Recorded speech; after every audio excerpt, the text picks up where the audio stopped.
Сәлеметсіздер ме балалар, қалайсыздар? Бүгін әдебиеттік оқу 2 сынып 71 сабақ. Сабақтың тақырыбы талпақ таңау тарғылы. Балалар, бүгін тапсырмалардың барлығын орындаймыз. Сондықтан менімен бірге көріп, қарап жауаптарын алыңыздар. Ендеше бізде талпақ таңау тарғылы.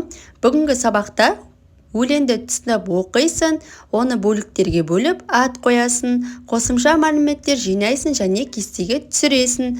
Бірінші тапсырма өлеңді түсініп оқы, талпақ таңау тарғылы. Ә деп уысын жегізген, аузымда аққа тигізген, талпақ таңау тарғылы, шөлдегенде айраным, қарным ашса қаймағым, талпақ таңау тарғылым, кертіп жейтіп қатығым, түк тұратын қасығым, талпақ таңау тарғылым, сауып жатса көпіршік, сауып алса ірімшік, талпақ таңау тарғылым, алақанда сармайым, құртым толы баспағым, сенің жүнің бір басқа, бұйра құртым сарқасқа, талпақ таңау тарғылым, бәрі менің тарғылым, бәрін берген тарғылым, тарғылымды нетейін, тарғылымды күтейін, бағайын да қағайын, арқаңа үзік жабайын, аузыңа шөп тосайын, суырайын қарайын, жылы жерге салайын, тарғылымды жатқызып, мен де ұйқыға жатайын.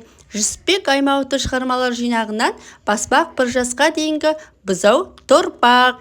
Ал балалар, келесі екінші тапсырма өлеңді 2 бөлікке, әр бөлікке ат қой делінген.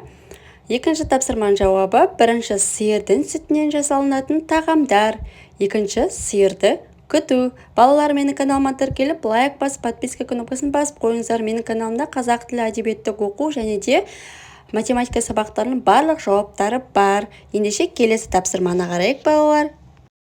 Ал келесі үшінші тапсырма өлеңге сүйеніп, сиыр сүтінен әзірленетін тағамдардың атын жаз делінген.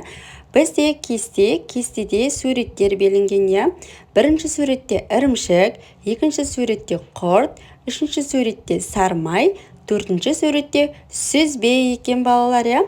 Бұл біздің ерте заманда келе жатқан тағамдардың бірі.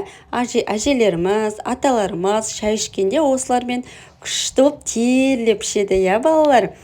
Дәмді еще бұлар деген. Ендеше келесі тапсырманы қарайық балалар.